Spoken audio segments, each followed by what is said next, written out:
काहे को बोझा लादे हुए है अहंकार का, मैं ये किया, मैं ये कर सकता हूं, मैं ये करूंगा। अरे अपने आप को प्रभु के चरणों की शरण में दे दे और कर्तव्य का पालन करते हुए भगवत स्मरण कर, बड़ा भला हो जाएगा। राधा वल्लभ भजत भज भली भली सब होए। जितना भला है वो सब भगवान के भजन में है। अगर भजन नहीं किया तो भला नहीं हो सकता। काहे को बोझा लादे है चिंता का, अब आगे क्या होगा? वही होगा जो मंगल भवन रचे हैं। बिल्कुल विश्वास करो। सुनो भरत भावी प्रबल बिलख कहो मुनिनाथ, हानि लाभ जीवन मरण जस अपजस विधिहान। जो विधना ने लिख दिया छठी राव के अंक, राय घटे न तिल बढ़े रहुरे जीव निसंग। क्या चिंता करनी? चिंतन करो। तुम्हारी ये चिंता भय शोक दुख ये तभी भागेंगे जैसे जैसे श्यामाजू का चिंतन करोगे, जैसे जैसे परमार्थ में आगे कदम बढ़ाओगे। तुम निश्चिंत हो जाओगे, निर्भय हो जाओगे, निशोक हो जाओगे। उदासीन जग में रहे। उदासीन कहते हैं ना किसी को मित्र बनाया ना किसी को शत्रु, सब में विराजमान मेरे प्राण प्यारे हरि हैं। ये क्रूरा अपि पापिनो न च सताम संभा सदृश्याश्चये सर्वान वस्तुतया निरीक्ष परम स्वाराध्य बुद्धिर्मम। ये मेरे आचार्य का आदेश है। जो क्रूर हैं, पापी हैं, दुष्ट हैं, नीच हैं, वो तुम्हें दिखाई दे रहे। मेरी दृष्टि में आराध्य देव श्री राधा वल्लभ लाल, श्री कृष्ण चंद्र जी सबके हृदय मंदिर में हम परमात्मा देखने के लिए चले हैं, ना कि क्रूर पापी दुष्ट निंदक देखने के लिए चले। हम साधना कर रहे हैं सब में परमात्मा का अनुभव करने के लिए। जड़ चैतन्य कछु नहीं दिखे, जहां दिखे तहां श्याम खड़े। ये सिद्धि है। ये साधना की परिपक्व अवस्था है कि अपने इष्ट को वासुदेवा स्वरमित समात्मा सुदुर्लभा, हम उस मार्ग के प्रतीक हैं। सत्संग सुने तो बहुत सावधान होकर सुने। एक एक शब्द रहस्यपूर्ण होता है।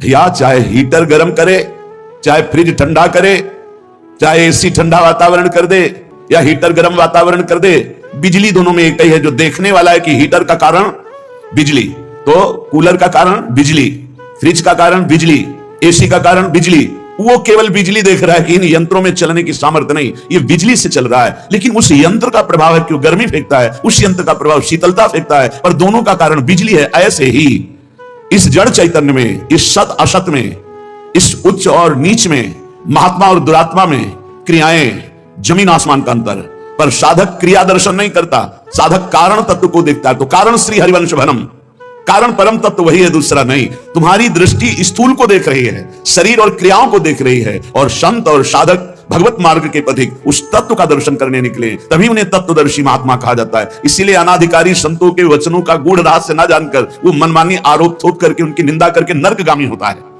तो कह रहे हैं उदासीन जग में रहो। तुमसे कोई मित्रता का व्यवहार करे तो जय जय, और शत्रुता का व्यवहार करे तो जय जय, क्योंकि उसकी मति है। लेकिन मित्र और शत्रु व्यवहार है, लेकिन परमार्थ में नहीं। परमार्थ में वही परमात्मा तत्व उसके हृदय में बैठा है, वही परमात्मा तत्व मित्र के हृदय में बैठा है। सबके हित की, सबका मंगल, ये परमार्थ के प्रतीक। ऐसे पापी से आपको बात नहीं करनी चाहिए, आपके यहां नहीं आना चाहिए। कौन पापी है? पापी कौन है हमारी समझ में? पापी उसे तुम कहते हो जो भूल गया है, अपने स्वरूप को भूल गया, भगवान का विस्मरण हो गया, वही माया के गर्त में गिर गया। तो हम लोगों का कार्य क्या है? भूले हुए को स्मृति प्रदान करना। ये जो ज्ञान है ये स्मृति प्रदान करता है। नष्टो मोहा स्मृति लब्धा तत्प्रसादान मयाच्युता। तो संतों के हृदय में बैठ के कौन बोलते हैं? गोविंद ही तो बोलते हैं। तो गोविंद की वाणी क्या करती? नष्टो मोहा, मोह का नाश करके और भगवत स्मृति जागृत कर दे। पापी से घृणा मत करो, उसका पाप दूर हो जाएगा तो महात्मा हो जाएगा। कोई दुरात्मा नहीं है, भूल है, भ्रम है, अज्ञान है, अविद्या है, इसका नाश हो जाए तो महात्मा ही है, वो परमात्मा ही है।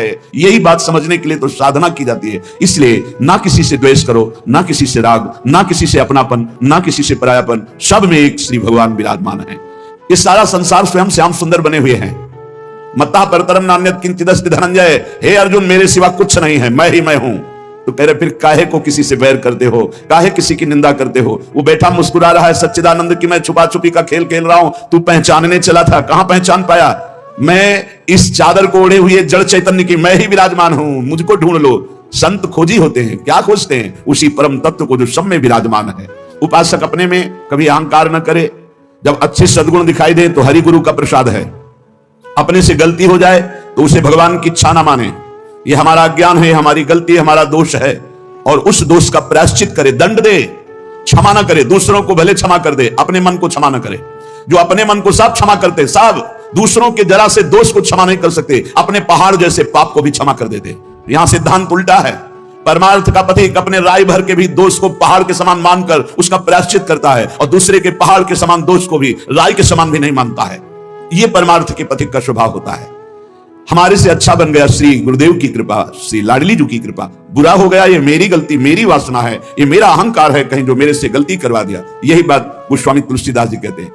सच्चा साधक कभी क्षमा नहीं करता अपने को, उसको प्रायश्चित गुरुजनों से मिलकर निश्चित करता है। जाओ इतने दिन व्रत रहो, परिक्रमा लगाओ, ये सब दंड मन को मिल रहा है, मन निर्मल होगा। अपने पापों को तो प्रायश्चित नहीं करते, दूसरे की जरा सी गलती को पहाड़ जैसा वर्णन कर देते। ये भगवान के दास नहीं होते, ये भगवत विमुख जन होते हैं। अगर आपके साथ कोई व्यवहार अनुकूल कर रहा है या प्रतिकूल, तो आप क्रिया को मत देखो, अनुकूल प्रतिकूल, कारण तत्व को देखो। हृदय में बैठा हुआ और प्रेरक रघुवंश विभूषण भगवान प्रेरणा कर रहा है। क्यों? क्योंकि मुझे अनुकूल प्रतिकूल से ऊपर उठाना चाहता है। इसलिए अनुकूल प्रतिकूल परिस्थिति सांसारिक पुरुष को हर्ष या शोक देती है, लेकिन भक्त को या भगवत मार्ग के पथिक को नहीं, क्योंकि वो कारण तत्व को देखता है। तब ये तिरस्कार, अपमान, निंदा देते हैं। जिसको प्रभु अपना लेते हैं उसके जीवन में ये जरूर कृपा करके आते हैं। तिरस्कार, अपमान, निंदा। क्यों? क्योंकि इसका एक चिपकाव का स्वभाव है। कोई जरा सा प्यार करे बस वो मान लेता ये मेरा। कोई वस्तु अच्छी लगी, चिपक गया बस उस वस्तु, इसके बिना मैं नहीं जी सकता। जो वस्तु, व्यक्ति, स्थान के प्रति ममता है, आसक्ति है, लगाव है, ये तिरस्कार, अपमान और निंदा के द्वारा दूर होता है। जब निंदा हुई, तिरस्कार हुआ, अपमान हुआ, जैसे बिल्वमंगल जी का तिरस्कार कर दिया, कट वचन बोले चिंतामणि ने, तो भगवान की तरफ कदम बढ़े। नहीं, जीव का जो मन है वो चिपकू स्वभाव का है, वो आसक्ति, वो ममता, वो राग कर लेता है। जरा सा बोल दे, जरा सा अनुकूल हो जाए तो वो उसी में राजी हो जाता है कि ये मेरा है। प्रभु ऐसा होने नहीं देते, बड़े कृपालु हैं, अपने जन को फंसने नहीं देते। इसलिए वहां से प्रतिकूलता दिलाते हैं, तिरस्कार दिलाते हैं, कटु वचन दिलाते हैं, तब वो फिर चैतन्य होता है। अरे नहीं, इस जगत में कोई नहीं, हरि के सिवा मेरा कोई, फिर हरि की तरफ भागता है। तो कह रहे कि ऐसी भगवान की अहेतुकी कृपा है कि जब जीव को भगवान अपनाते हैं तो तिरस्कार, अपमान, निंदा देते हैं। घबराओ मत, उतना ही देंगे जितने में तुम परिपक्व हो जाओगे। तुम्हारा पतन नहीं हो सकता, तुम इतना दुखी नहीं हो सकते कि परमार्थ छूट जाए। ए भाई, जिनको मिल गया हो तो छोड़ना मत कि पड़ोसी ठीक नहीं है, व्यवस्था ठीक नहीं है, कोई सेवा करने वाला नहीं। एक सोच बनी रहती है उपासकों के अंदर, बहुत पहले की बात है और अभी वर्तमान में कुछ साधकों में हो सकती है। उसके निवारण के लिए हम प्रार्थना करते हैं। एक बार एक साधक ने कहा कि महाराज जी आप हो तो हमारा जीवन आपके शासन से सही चल रहा है, कल जब आप नहीं होंगे तो आपका शासन नहीं होगा। आज उसका समाधान सबके लिए कह रहे हैं जिन साधकों के अंदर है। आप किसी मनुष्य की शरण में हो क्या? पहला हमारा प्रश्न है उन साधकों से जिनके हृदयों में यह बात है कि अगर सामने से यह शरीर चला जाएगा तो हमारी साधना बाधित हो जाएगी, हम एक असहाय, असमर्थ, अनाथ हो जाएंगे। तो हम ये पूछना चाहते हैं आप पांच भौतिक शरीर के शरणागत हुए हैं क्या? तो उत्तर आएगा नहीं, क्योंकि कोई शरीर का शरणागत नहीं होता है। शरीर परिवर्तनशील, नाशवान, प्रतिपल नष्ट हो रहा है। आप किसकी शरणागत हो? आप उस चैतन्य घन की शरणागत हो जो सर्वलोक महेश्वर है, वही गुरु है, वही परमात्मा है और वही चराचर जगत में व्याप्त है। क्या वो त्रिकाल में तुमसे कभी अलग हो सकता है? और एक हम ज्ञानेश्वरी टीका जो श्रीमद् भगवत गीता जी की और श्रीमद् भागवत की कुछ की है, उसकी बात पढ़ करके उन्होंने कहा कि जब हम किसी सदगुरुदेव का वर्ण करते हैं तो सदगुरुदेव का सूक्ष्म स्वरूप हमारे हृदय में आके बैठ जाता है, और जब तक हम जीवन मुक्त नहीं हो जाते तब तक गुरुदेव भी जीवन मुक्त नहीं होंगे। कौन से गुरुदेव? जो आपके दिमाग में बैठ गए, आपके अंदर बैठ गए। एक शरीर है और एक तत्व है, और तत्व सशरीर तुम्हारे अंदर समा गया है। आप देखो महाराज जी ने बात कही थी, महाराज जी सामने दिमाग में है और उनकी बात सामने है। ये पूरे जीवन तुम्हारी रक्षा करेगी। और भरण पोषण ना कुछ हमारा था, ना है, न रहेगा। प्रभु हमारे हैं, प्रभु का सब कुछ है, प्रभु का सब कुछ था और वही सब कुछ करते रहेंगे। तुम निष्ठावान बनो, तुम अलग से भुवन रचना कर देंगे तुम्हारे लिए भगवान। एक छोटे मोटे स्थान की बात क्या, अलग से तुम्हारे लिए भुवन रचना कर देंगे। यदि गुरु निष्ठा वाले हो तो विश्वास कर लेना, पहले तुम्हारा विश्वास का परीक्षण होगा और परीक्षा में पास हो गए तो भुवन के भुवन तुम्हारे कर देंगे। अनंत ब्रह्मांडों के मालिक हैं। तुम अपने जीवन की परवाह करते हो, इसका मतलब तुम शरणागति में अभी कलंक लगा रहे हो। मेरा प्रभु, बचपन से कह रहा हूं, इसीलिए बोल देता हूं, यह अहंकार बना ही रहेगा। बचपन से हम जिनकी शरण में, उनके दुलार को आज तक देखते रहे। कोई एक साथी नहीं रहा कि हमें 10 कदम भी हाथ पकड़ कर चला दे। 13 वर्ष की अवस्था कोई अवस्था होती है, ज्ञान विज्ञान संपन्नता होती है, और उसी समय से गंगा का किनारा पकड़ा और आज तक मेरे भगवान मेरे साथ ऐसे करुणा कर। तो वो भगवान क्या तुम्हारे नहीं? क्या तुम्हारी शरणागति का वो पालन नहीं करेंगे? फिर ये प्रश्न क्यों हो जाता है, मुझे किसने संभाला बचपन से अभी तक? किसने संभाला? कोई विश्व में ऐसा नहीं कह सकता कि 10 वर्ष हमने संभाला, एक दिन भी नहीं। वही परम गुरु गुरुदेव का रूप। गुरुदेव तो बाद में मिले हैं, घर से तो उसने पहले निकाला।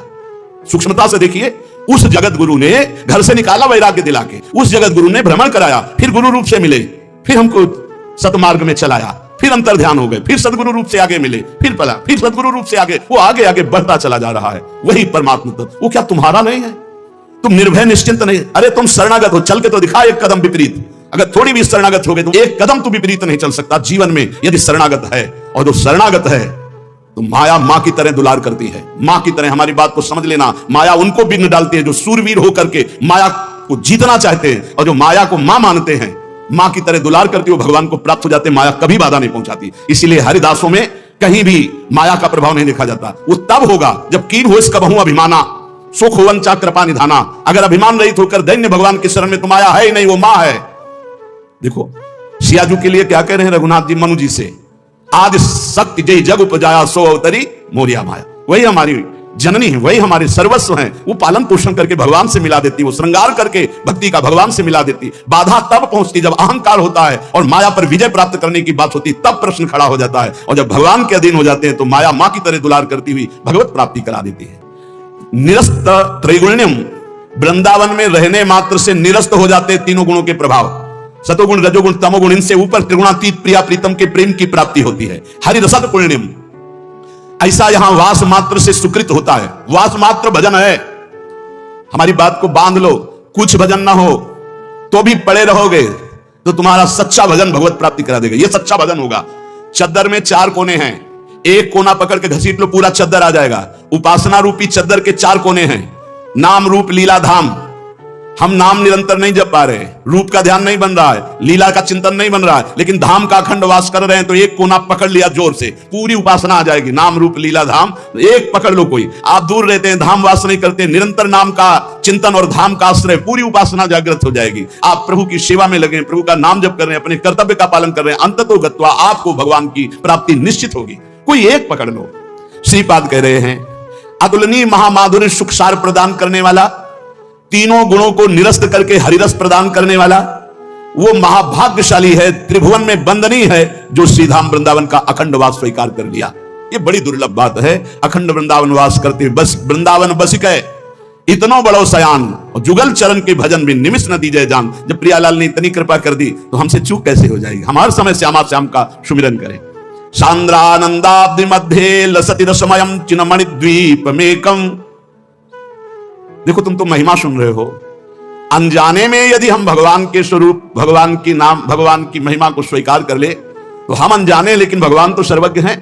भगवान विधि निषेध को नहीं देखते, भगवान भाव को देखते। बस इसमें एक भाव, एकमात्र भगवान की शरणागति की पुष्टता होनी चाहिए।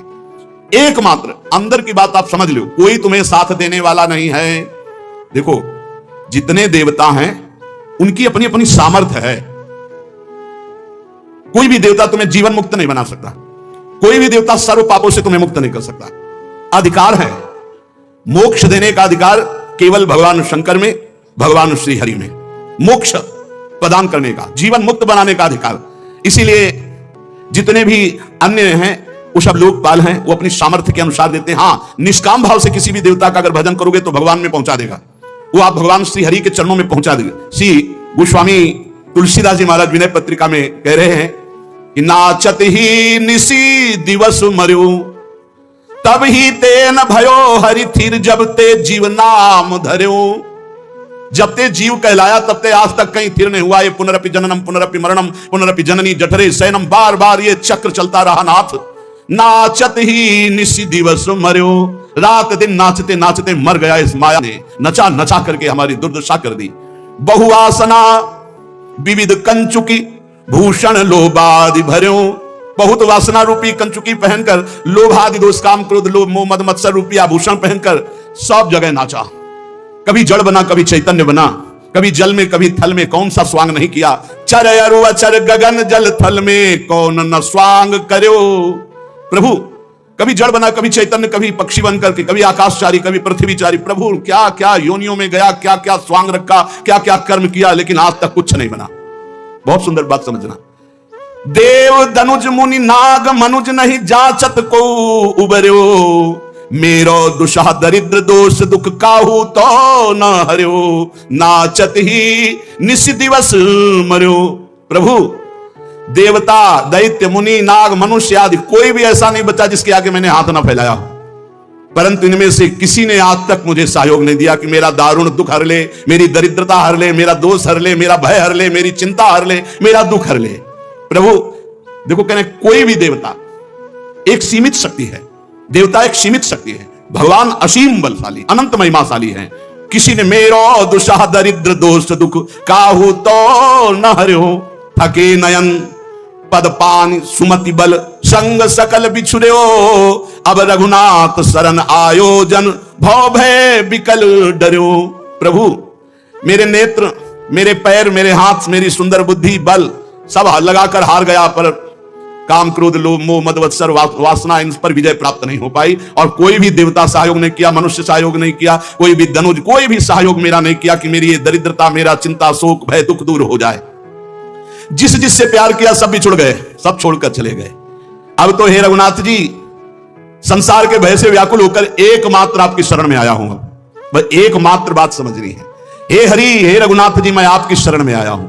लेकिन कमी यह है कि जेहि गुण ते बस हो रीझ कर, सो मोहि सब बिसर्यो, तुलसीदास निज भवन द्वार प्रभु दीजय रहन पर्यो। हे नाथ, जिस गुण पर आप रीझते हो वो तो मेरे में है नहीं, दैन्यता, दैन्यता। यही दरबार दीन को आदर रीत सदा चली आई, यही दीन पियारे वेद पुकारे द्रवो श्री भगवाना। पर प्रभु, बड़ी भूलें हम में हैं, बड़ी कमियां हम में हैं, पर अब आपके दरबार को छोड़कर दूसरे द्वार पर नहीं जाने वाले। ये खास बात है। खास बात यह है कि आपको छोड़कर हम दूसरे दरबार में नहीं जाने वाले। मैं आपके दरवाजे में आ पड़ा हूं, अब आप देख लीजिए। बस इतनी बात है पूरी भक्ति की साधना की, ये निर्भरता कि हे नाथ, अब आप, हे प्रियाजू, बहुत दौड़ लिए। तभी आपसे कहते हैं कि हम केवल अंधविश्वास या पूरी भावुकता में नहीं बोलते, बहुत दौड़ लिए, दौड़कर थक गए। जब थक गए तब प्रियाजू ने कहा, देखो ये ठौर है जहां शांति और विश्राम मिलता है। उस ठौर पर जब पहुंचे तो उस ठौर का नाम है राधा राधा राधा राधा, परम विश्राम। अब एक ही बात हमारी अगर पकड़ पाओ, कुछ बने ना बने, तुम्हारे अंदर एक अहंकार आ जाए, हमारे माई श्यामा भी बोला, बस ये बात तुम बैठा लेना, अभी बाद में देख लेना। ये बात अगर भूलोगे नहीं तो वृंदावन की भूमि से बैठ करके कह रहे हैं कि ये बात वो बात है जिसे श्री स्वामी हरिदास जी महाराज कह रहे हैं, कहा काओ एक जीव सखीरी बात की बात की बात। ये बात की बात की बात तुम्हें बात बात में पहुंचा देगी निकुंज में। हमारे माई श्यामा जी को, हमारे प्रभु का एक आंतरिक स्वभाव है जो वही पकड़ाते हैं, फिर पकड़ में आता है। ताम साधक बिल्कुल बेपरवाह और मस्त हो जाता है जब वो बात समझ लेता है। प्रभु ने समझाया है, प्रभु जितने भी साधन हैं इनको तो फल रूप में देते हैं, लेकिन जब कोई प्रभु के गले पड़ जाता है तो अपने आप को देते हैं। प्रभु को गले पड़ना क्या है? हे नाथ मैं आपका, पक्का अंदर से, हे प्रियाजू मैं आपकी, आप हमारी। बोले तुम हमारे लायक तो हो नहीं, कोई गुण तो है नहीं। तो हम तो पहले कह रहे थे कि हम कोई पहले गुणी थे क्या जब आपने घसीटा है? पहले तो और अवगुणी थे, तो अवगुणी समझकर घसीटा, तो अब हृदय में आ गया कि आपके सिवा हमारा कोई नहीं है। आपसे सच्ची कह रहे, इसी से भगवत प्राप्ति होती है, इसी से भगवत प्राप्ति। जो ही जीव भगवान की शरण में हुआ, आप सोचो जो सीधे राम नहीं कह पा रहे थे वो ब्रह्म ऋषि हो गए। अगर आप नाम जप रहे हैं, भगवान के आश्रित हैं, आपको भगवत प्राप्ति नहीं होगी? कैसी बात कर रहे हो? निश्चित भगवत प्राप्ति हो जाएगी। हम जगह जगह की पकड़ करके बात आपको कह रहे हैं। गोस्वामी जी भी बहुत चैलेंज पूर्वक कह रहे हैं, बिगड़ी जन्म अनेक की अब ही सुधरे आज। भला आज कौन सी साधना कर लोगे? आज ही नहीं, अब ही, अभी क्या साधना हो जाएगी? बहुत सूक्ष्म विषय है, अगर इसे समझ लो तो चौड़ी छाती करके घूमो, भगवत प्राप्ति हो जाएगी। बिगड़ी जन्म अनेक की अब ही सुधरे आज, आज अभी सुधर जाएगी, अभी भगवत प्राप्ति के तुम लायक हो गए। क्या हो राम को हाथ उठा के कहता हूं कि मैं प्रियाजू का हूं, बस प्रियाजू के योग्य नहीं हूं, पक्की बात है। हमें कोई साधना का सर्टिफिकेट नहीं कि हम अपनी पात्रता साबित कर सके, नीच हूं, अदम हूं, पर मैं अपनी प्रियाजू का हूं, पक्का भगवत प्राप्ति। बिगड़ी जन्म अनेक की अब ही सुधरे आज, हो राम को पहली शर्त। अब जितना जीवन बताए, नाम जप, राधा राधा राधा, तुलसी तज कुसुमाज, नाना प्रकार। भगवान को इसी नेत्रों से देखा जाता है, इसी नेत्र में प्रेम नेत्र जागृत हो जाते, तो चाहे आंख मुंदी हो या आंख खुली हो, जाएंगे कहां? नाम मंत्र, लीला गायन, लीला श्रवण, पूर्ण समर्पण, ये भी हैं, यही हैं, प्रकाशित हो जाएंगे। वो सुख वर्णन करने में नहीं आता, जो सब अयोध्यावासी मुनियों के हृदय में हो रहा है, अपने श्री राम का राज्याभिषेक राजा बने रूप में देख करके जो सुख हो रहा है वर्णन करने में नहीं आता। भगवान का यश गान करने के लिए और कौन सामर्थ्यशाली है? मूर्तिमान वेद बंदीजन के रूप में आकर भगवान का यश गान करते हैं। जय सगुण निर्गुण रूप रूप अनूप भूप शिरोमणे, दस गंधरादि प्रचंड निश्चर प्रबल खल भुज बल हने, अवतार नर संसार भार विभंजी दारुण दुख दहे, जय प्रणत पाल दयाल प्रभु संयुक्त शक्ति नमामहे, जय प्रणत पाल दयाल प्रभु संयुक्त शक्ति नमामहे। वेद स्तुति करते हैं, हे सगुण और निर्गुण रूप धारण करने वाले, हे अनुपम रूप लावण्य युक्त, हे राजाओं के शिरोमणि आपकी जय हो। आपने दुष्ट रावण आदि इन प्रचंड बल से युक्त निशाचरों का विनाश किया। आपने मनुष्य अवतार लेकर संसार के भार को नष्ट करके अवतार लेकर के ऐसी लीलाएं की जिनका गायन करके समस्त संसार के बंधनों से मुक्त हुआ जा सकता है। आपने उस कठोर बंधनों को, दुखों को नष्ट करने के लिए अवतार लिया है। हे दयालु, हे शरणागत की रक्षा करने वाले प्रभु आपकी जय हो। मैं सीता सहित आपको नमस्कार करता हूं। तब विषम माया बस सुरासुर नाग नर अग जग हरे, भव पंथ भ्रमत अमित दिवस निशि काल कर्म गुण निभरे, जे नाथ करी करुणा बिलो के त्रिविध दुख ते निर्वहे, भव खेद छेदन दक्ष हम कहूं लक्ष राम नमामहे। हे हरि, तो विषम माया बस सुरासुर नाग नर अगजग हरे। हे हरे, आपके ऐसी विषम माया है, देवता मनुष्य मुनि कोई भी ऐसा नहीं जिसको ये फंसाकर आपसे विमुख न कर दे। काल कर्म गुण स्वभाव इनके बशीभूत हुआ रात दिन भटकता रहता है जीव। आवागमन का चक्र, बार बार जन्म, बार बार मरण। हे नाथ, इनमें से जिनको आपने कृपा करके देख लिया, तभी गोस्वामी जी कह रहे थे प्यार से देख लो या नाराज होकर देख लो, देख तो लो आप हमारी तरफ। इन भटकते हुए प्राणियों में आपने जिनको कृपा करके देख लिया वे ही माया जनित बंधनों से मुक्त हो गए। 3 प्रकार के दुखों से, दैहिक दैविक भौतिक, इनसे छूट गए। जन्म मरण के इस जाल को काटने वाले कुशल कृपालु हे हरि, आप हमारी रक्षा कीजिए। आप हमारी ओर कृपा दृष्टि से देखिए, आपकी जय हो। बहुत सुंदर स्तुति कर रहे हैं। जे ज्ञान मान विमत तव भव हरनि भक्ति नादरी, ते पाय सुर दुर्लभ पदादपि परत हम देखत हरि, विश्वास करी। यही जीवन है, यही जीवन है जो अगली पंक्ति गाई जा रही। विश्वास करी सब आस परिहरी, दास तव जे होई रहे, जपि नाम तव बिनु समत रही भव नाथ सो सम राम हे। प्रभु वेद स्तुति करते हैं कि प्रभु जो ज्ञान के अभिमान में मत हो गए कि अहम ब्रह्मास्मि, तो प्रभु हमने देखा है उनको भ्रष्ट होते हुए, गिरते हुए, क्योंकि बचाने वाला कोई नहीं और दुरंत माया है। बड़े बड़े ज्ञानियों के चित्त का अपहरण करके बलात् अपने अधीन कर ले, उसे माया कहते हैं। जो ज्ञान कर चित्त परई बरियाई विमोह बस करे, जे ज्ञान मान अभिमत तब भव हरनि भक्ति ना आदरी। वो ज्ञान के अभिमान में आकर भक्ति का निरादर कर दिए तो हे हरि बड़े ऊंचे पदों में जाकर के भ्रष्ट होते हुए, गिरते हुए हमने देखा। वेद ऐसा कहे। काम किनका बनता है सही ढंग से? बोले जो विश्वास करी। सबसे पहली बात भक्ति में, बिन विश्वास भक्ति नहीं थी, बिन द्रवहीन राम, राम कृपा बिन सपनी जीवन लह विश्राम। बिना विश्वास के भक्ति नहीं, बिना भक्ति के भगवत कृपा का अनुभव नहीं होता, बिना भगवत कृपा के विश्राम नहीं मिलता। विश्वास करी, बहुत अमृत में वचन, क्योंकि यही जीवन है। सब आस परिहरी, दास तव जे होई रहे, जपि नाम तव बिनु श्रम तरही, भवनाथ सो सम राम हे। जो विश्वास करके सब आशाओं को छोड़कर आपके दास हो गए।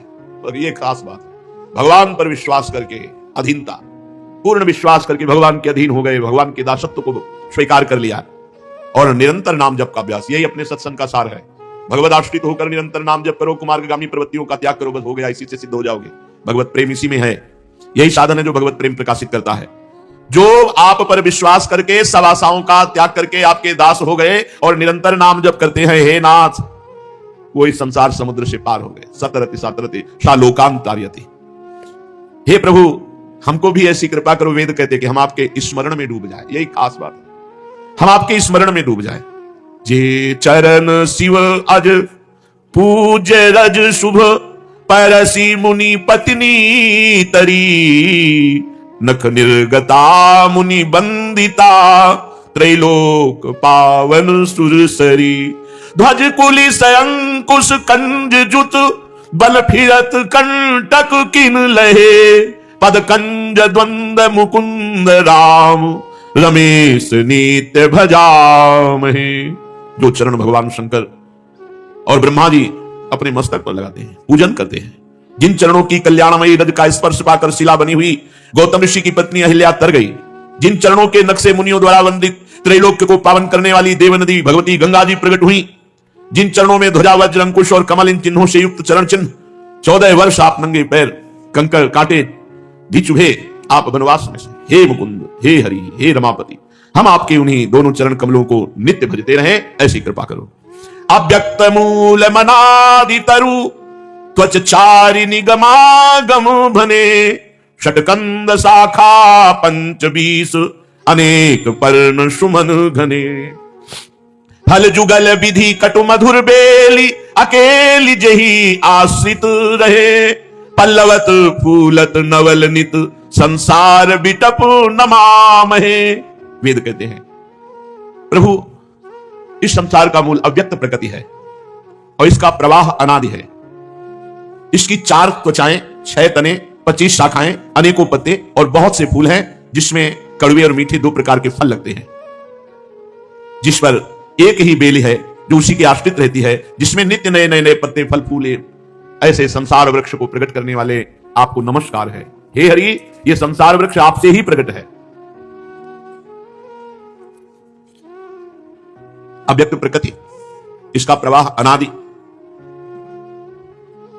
ये 6 तने, 5 ज्ञानेंद्रिय, 1 मन, 4 त्वचाएं, बुद्धि मन चित्त अहंकार, 25 शाखाएं, पंच महाभूत, पंच तन्मात्रा, पंच कर्मेंद्री, पंच ज्ञानेंद्री और सतोगुण रजोगुण तमोगुण, ये 3, 5 को 20 और 3, और जीव और काल, ये 25, और फिर इनके अनेकों शाखाएं।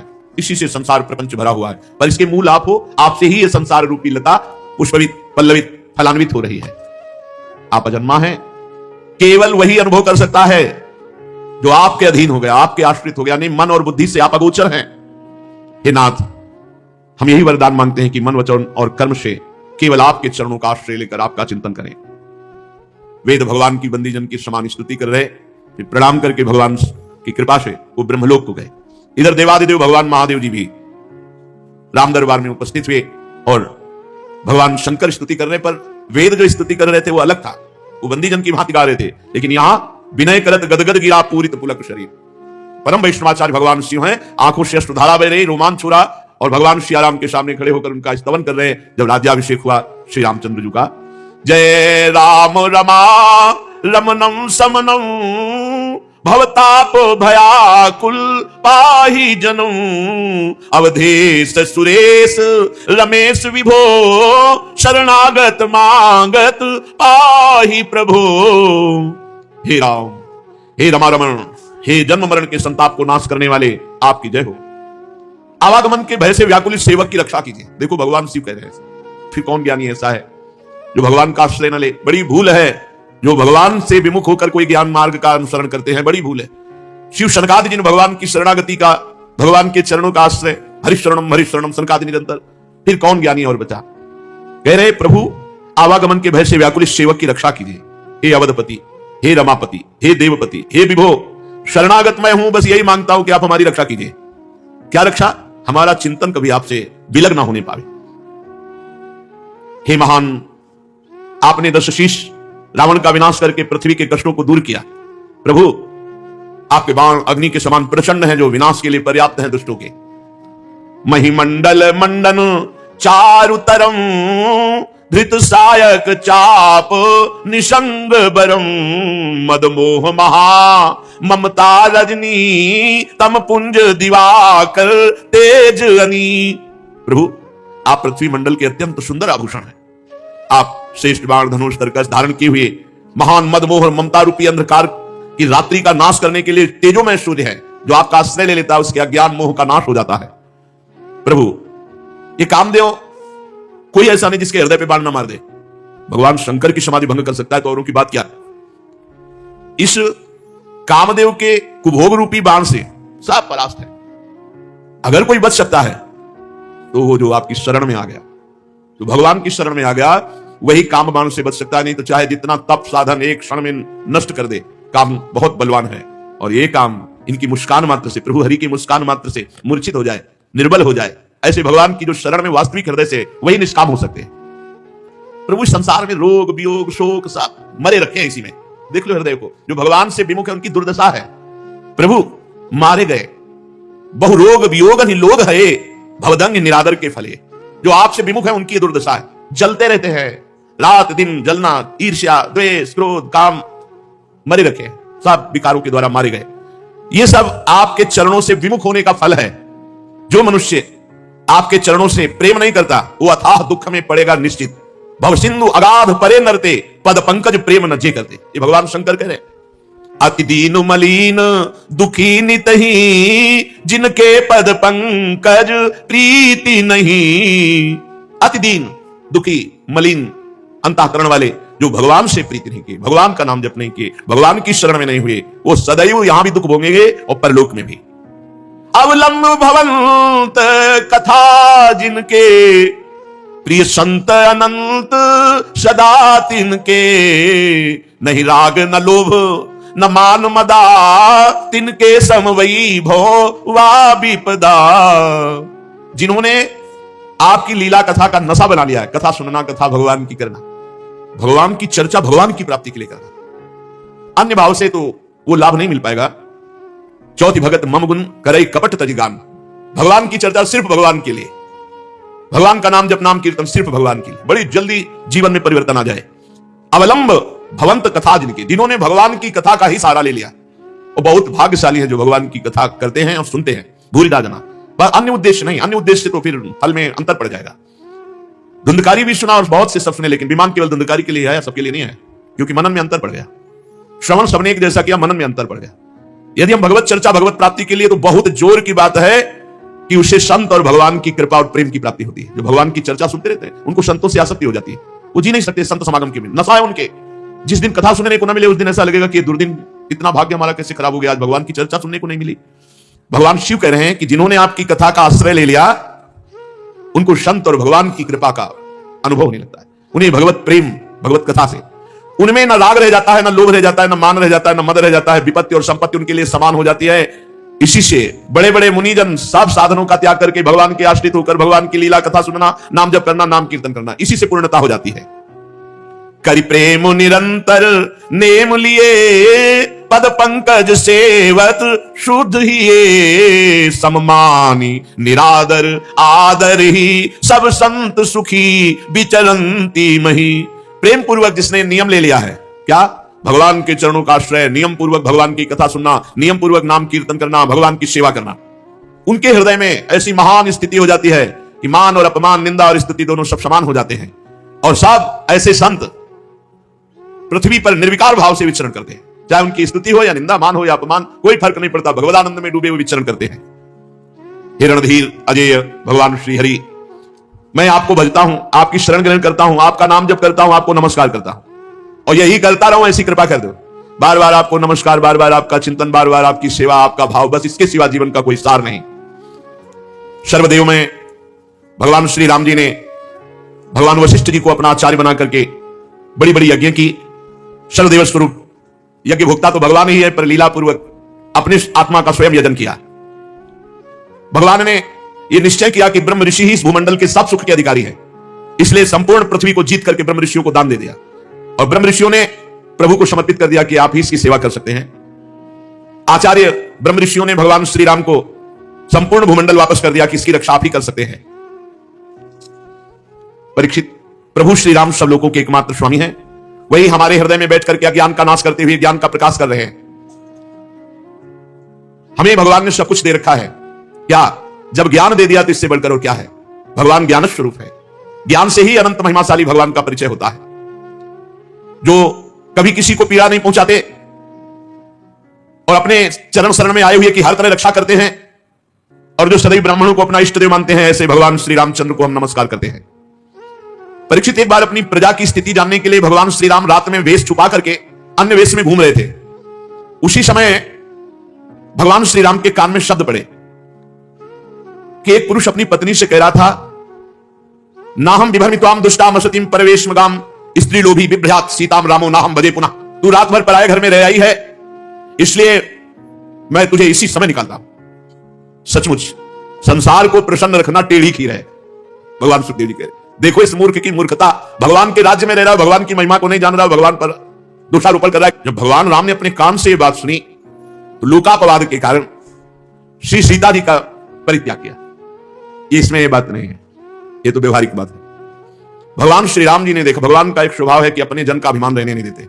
लंका जैसे सुरक्षित देश पर आक्रमण करके लंकाधिपति रावण, कुंभकर्ण, मेघनाथ, नरांतक, ऐसे ऐसे देवांतक, इन सब का नाश, तो सबके हृदय में अहंकार जागृत था, सबके हृदय में। यहां तक कि जो भगवान के कृपा पात्र बानर बलि थे, जांबवान तक के हृदय में भी। जांबवान जी ने भगवान की भुजाओं की तरफ देखा, इतनी सुकोमल, इनमें बल है कि नहीं, एक बार कैसे देखें। भगवान से कह तो सकते नहीं और चुप रहे। मां घूसो कई दिनों तक पिटाई की थी भगवान ने कृष्णावतार में। कृष्णावतार में गुफा के अंदर कई दिनों तक पिटाई जांबवान की थी। और एक तो बलराम जी से भिड़ गया, राम जी का पार्षद जो बंदर था, द्विविध मयंद नील नल अंगद गद विकटास दधिमुख केहर निसट सट जामवंत बलराज, ये सब कपि सुग्रीव समाना, ये महान बलशाली थे। तो उसने राम जी की भुजाओं की तरफ देखा तो लक्ष्मण जी ने कहा, तुम्हें बताएंगे। तो जब लक्ष्मण जी बलराम जी बने ना, तब ये मिल गया। तो लक्ष्मण जी के रूप में तो दंड नहीं दिया, क्योंकि भगवान का शासन था, भगवान बड़े भ्राता थे, यहां बड़े भाई बन के आए, वो एक ही घूसे में परम पद दे दिया बलराम जी ने। तो जितना परिकर था सबको अहंकार आ गया था। तो भगवान ने सोचा अहंकार का मर्दन कैसे हो, क्योंकि हम कैसे लड़े इनसे, पूरा परिकर कैसे लड़े। तो भगवान ने सोचा हम अपने अंश से इनको पराजित करेंगे। तो फिर ये लीला सीता जी को, अब सीता जी को जंगल में एकांत में छोड़ दिया। उधर भगवान वाल्मीकि जी ने जब देखा कि ये तो अरे चक्रवर्ती सम्राट महाराज दशरथ की कुलवधू सीता, जो इस समय गर्भवती, ये सारा केवल अहंकार दूर करने का खेल था। और परंपरा थी ऋषियों के पास ही बालकों का पूरा पठन पाठन, अध्ययन, अध्यापन आदि की पूरी दीक्षा शिक्षा सब। तो वाल्मीकि जैसे महापुरुष, वो कई कारण, ऐसे नहीं भगवान की अपवाद के कारण भेज दिया, ऐसे किसी ने कह दिया, धोबी ने कह दिया, भगवान ने भेज दिया। उसका कारण था अहम का नाश करवाना अपने जनों का, क्योंकि और कोई उपाय ही नहीं था कि हो सकता, कोई उपाय नहीं था। राम बल से बलवान उनको कोई नीचा दिखा सकता है, तो राम ही बल दिखा सकता है। तो वहां लवकुश का प्रादुर्भाव हुआ। महर्षि वाल्मीकि जी त्रिकालज्ञ महापुरुष, उन्होंने अपने ज्ञान के द्वारा पूर्ण धनुर्वेद, सब वेदों से परिपूर्ण कर दिया लवकुश को। सामर्थ्य ऐसी कि त्रिभुवन में कोई लवकुश का सामना नहीं कर सकता। अब भगवान जब अश्वमेध यज्ञ, तो घोड़ा छोड़ा जाता है, घोड़ा छोड़ा गया, छोटे भाई कुश ने पकड़ लिया। थोड़ी देर जब नहीं आए तो लव व्याकुल हो गए, कहां है। देखा मस्तक पर लिखा होता था घोड़ा कहां का है, कौन का है, सब पूरा। उन्होंने देखा अयोध्यापति चक्रवर्ती सम्राट राजा धीराज भगवान श्री राम। ये क्या किया, तुमने इनके साथ सैनिक मुझे बहुत अहंकार भरे दिखाई दिए, मुझे लगा थोड़ा खेलो इनसे युद्ध में। बोले चक्रवर्ती सम्राट राम, राम का, जिन्होंने सिया का त्याग किया किसी नगरवासी के कहने से, तो अब तो बिल्कुल नहीं घोड़ा छोड़ूंगा, मैं देखूंगा कैसा वीर है राम के दल में। छोटे से कुछ की बात सुनकर लो जी ने भी निश्चय किया, क्योंकि भगवत प्रेरित थे। अब जितने सैनिक थे एक को भी नहीं मारा, सबको मूर्छित कर दिया। उनमें से जिनको एक आध को होश आया, लौट के अयोध्या गए, बोले जंगल में दो बालकों ने घोड़ा पकड़ा, अब आगे नहीं जाया जा सकता जब तक विजय श्रीवा नहीं होगी। हनुमान जी महाराज की तरफ देखा, या और योद्धा भेजने से पहले हनुमान जी महाराज तो ज्ञानी नाम अग्रगण्यम गए, देखा लव और कुश के हाथ में। तो उन्होंने सोचा ऐसा त्रिभुवन में वीर पुत्र किसका हो सकता है जो रघुनाथ जी के घोड़े को पकड़ ले। इतनी सामर्थ्य नहीं है, क्योंकि घोड़ा भी कोई साधारण थोड़ी भगवान के अश्वमेध यज्ञ का। तो जब उन्होंने अपनी भागवतिक दृष्टि से देखा तो भगवान के अंश लव को शरणागत हो गए। जैसे चाहो वैसे बांध लो, जैसे चाहो वैसे कर लो। जब यह खबर गई कि हनुमान जी को बालकों ने बांध लिया, तो पूरी अयोध्या में हाहाकार मच गया, पूरे वीरों में हाहाकार मच गया कि मेघनाथ ने गलती की थी, मेघनाथ ने गलती की थी, ब्रह्मास्त्र से बांधा। तो हनुमान जी एक बार तो सोचे, पर उनका ब्रह्मास्त्र की रक्षा करनी चाहिए, मर्यादा रखनी, इसलिए बंध गए। और क्या मर्यादा रखी, जब सभा में गए और जब पूछ में आग लगाई गई तो ब्रह्मास्त्र अपने आप छोड़ के अंतर ध्यान हो गया। ब्रह्मास्त्र हनुमान जी को बांध सकता है क्या? कोई भी अस्त्र हनुमान जी को नहीं बांध सकता। कोई वीर पैदा नहीं हुआ ऐसा जो हनुमान जी को बंधन में डाल सके, कोई वीर पैदा नहीं हुआ। अपने आप में आ जाए तो कोई है ही नहीं इनके बराबर। हनुमान जी को बांध लिया, शत्रुघ्न, भरत, लक्ष्मण सब तमा उठे। राम जी ने कहा एक एक जाओ। अच्छा, जे भी कहा भैया कोई अयोध्या की तरफ से आ रहा है। बोले सांवले रंग के हैं। बोले राम जी तो नहीं, श्री राम ही तो नहीं। बिल्कुल सावधान, युद्ध के लिए एकदम। बोले राम जी जैसे लग रहे हैं लेकिन राम जी तो नहीं, क्योंकि उनकी गंभीरता अलग दिखाई देती। परिचय, जब इनका परिचय पूछते था वो कहते वन देवी का पुत्र लवकुश हूं। सीता जी नाम उच्चारण नहीं करते थे। वन देवी का पुत्र हूं, लवकुश नाम है। आपका क्या परिचय है? अयोध्या नरेश महाराज राजाधिराज श्री राम के अनुज। तो फिर बातें क्या बनाते हो? सामर्थ्य है तो वहां सब लोग हारे थे कि एक तो इतने गुलाबी गाल, छोटे छोटे अधर, ऐसी बातें कि सब उसी में लुट जाते, और दूसरी बात इतना कड़वा बोलते थे कि सबको लगता कि इन बालकों में इतना बल कैसे आ गया। एक को भी नहीं होश में रहने मारा, एक को नहीं, पूरे रामादल में किसी एक को भी प्राणघात अस्त्र नहीं चलाया लवकुश ने। और जब शत्रुघ्न जी, भरत जी, लक्ष्मण जी ये दिव्यास्त्र संधान करते तो महर्षि वाल्मीकि जी की मंत्र कवच रक्षा, सब अस्त्र शांत हो जाते। तो सबके होश खराब थे कि कोई अस्त्र काम नहीं कर रहा, इनके हर अस्त्र हमारे ऊपर काम कर रहे हैं, सबको मर्जी। अंततो गत्वा भगवान पूरे सब रामादल के परिकर को परास्त करा के जब आप आए, तब जो स्वरूप लवकुश की विद्वता का ज्ञान का प्रकाशित हुआ कि एक बार भगवान को भी चुप कर दिया। गर्भावस्था में वन देवी का त्याग, एक बाहरी व्यक्ति के कह देने से क्या आप अपनी प्रिया के हृदय की बात नहीं जानते? एक बाहरी ने कह दिया और आप त्याग कर दिए, आप युद्ध कीजिए हमसे। भगवान ने कहा कि बच्चों ने, रघुकुल में अगर कोई ललकार दे तो कदम पीछे नहीं हो, और तुम हमारी ही संतान हो, हमारे ही अंश हो। तो भगवान ने, गुप्त बात यह थी कि समस्त रामादल के अहंकार का, राम पक्ष के जितने थे उनको और कोई परास्त नहीं कर सकता था, भगवदन से ही परास्त कर सकता था, इसलिए भगवान ने। और दूसरी बात, जो अयोध्या पर अधिकार करने की क्षमता है वो बाल्यावस्था से ऋषि मुनियों के द्वारा पालित पोषित और उनके द्वारा दीक्षा शिक्षा दी गई। भगवान श्री राम ने स्वयं ऐसा अपना जीवन व्यतीत किया, जो विश्वामित्र जी के साथ गए। तो ऐसे ही अपने पुत्रों के लिए ये बाहरी बात थी, आंतरिक बात थी, अपने पक्ष के जनों के अहंकार का मर्दन करना। पृथ्वी देवी के गोद से प्रकट हुई थी जानकी जी। अब राम जी बहुत विकल हुए और उनसे कहा, पुत्रों कहां है तुम्हारी मां वन देवी? तो उनका गुरु जी के पास है, वाल्मीकि जी के पास। पर दौड़ते हुए नजदीक, प्रभु श्री राम आपके दर्शन करने आ रहे हैं। पता नहीं सिया जी के मन में क्या था, क्या लीला थी। उन्होंने पृथ्वी देवी से प्रार्थना की, बस अब नहीं, मैं अपने प्रभु को जिस ध्यान में देख रहे हैं उसी ध्यान में रखते हुए मुझे लय कर लो, अब प्रकट में नहीं। भगवान श्री राम अपनी शोकावेश बुद्धि को संभाल नहीं पाए, देखते देखते सिया जी पृथ्वी की गोद में, पृथ्वी की गोद से प्रकट हुई थी, और पृथ्वी की गोद में भगवान श्री राम बहुत विकल हो गए। समर्थ होने पर भी ना रोक सके और रुदन करने लगे, क्योंकि जानकी जी के पवित्र गुण, जानकी जी का समर्पण, जानकी जी की पवित्रता, जानकी जी का भाव, ये गुणगान करके भगवान अपने को रोक नहीं सके और रुदन करने लगे। परीक्षित, भगवान अपने जनों से बहुत प्यार करते हैं, तो जानकी जी तो उनका हृदय ही है। भगवान का ये रुदन करना कोई स्त्री पुरुष का रुदन करना नहीं। बड़े बड़े समर्थ लोगों के विषय में यह देखा गया है कि प्रेम में ऐसी स्थिति, जनक जी को भला, पर जानकी जी जब विदा हो रहे हैं तो वो भी विकल हो गए। भगवान श्री राम ने उसी दिन से नियम पूर्वक ब्रह्मचर्य व्रत धारण किया और 13,000 वर्ष तक अखंड ब्रह्मचारी रहकर दशरथ जी द्वारा पोषित अयोध्या नगरी का पालन किया, 13,000 वर्ष तक। तदनंतर अपना स्मरण करने वाले भक्तों के हृदय में अपने उन चरण कमलों को स्थापित करके, जो दंडकारण्य के वन में कंकड़ और कांटों से बिंधते थे, भगवान स्वयं प्रकाश परम ज्योतिर्मय साकेत धाम को अंतर्धान हो गए। सब अपने निज जनों को लेकर के सरयू जी में लीन होने वाली लीला की और साकेत धाम चले गए। परीक्षित, भगवान श्री रामचंद्र जी के समान प्रतापशाली और कोई नहीं, उनसे बढ़कर तो कोई हो ही कैसे सकता है। देवताओं की प्रार्थना से भगवान ने मानो लीला धारण की थी। रघुवंश शिरोमणि भगवान श्री राम के लिए कोई बड़े गौरव की बात नहीं कि उन्होंने अस्त्र शस्त्रों से रावण को मार डाला या समुद्र में पुल बांध दिया। भला उन्हें शत्रुओं को मारने के लिए किसी बंदरों की सहायता की आवश्यकता है? ये सब भगवान की मधुर लीला है। भगवान एक संकल्प से पूरी सृष्टि का विनाश, पालन और सृजन होता है, उनके लिए रावण आदि मारने के लिए कोई अवतार लेना पड़ेगा। मैं उन्हीं रघुवंश शिरोमणि भगवान श्री रामचंद्र जी की शरण ग्रहण करता हूं। परीक्षित, जिन्होंने भगवान श्री राम का दर्शन किया, स्पर्श किया, अनुगमन किया, वे सात कौशल देश निवासी भगवान के साकेत धाम को गए, जहां बड़े बड़े योगी साधना के द्वारा जाते हैं। जो पुरुष अपने कानों से भगवान श्री राम के पावन चरित्र को सुनता है, परीक्षित, सुनने मात्र से वो समस्त कर्म बंधनों से मुक्त हो जाता है। भगवान सच्चिदानंद में है, उनकी लीला गायन करना, लीला श्रवण करना, ये स्वतंत्र भगवत प्राप्ति का मार्ग है। केवल भगवत चर्चा श्रवण मात्र से भगवत प्राप्ति।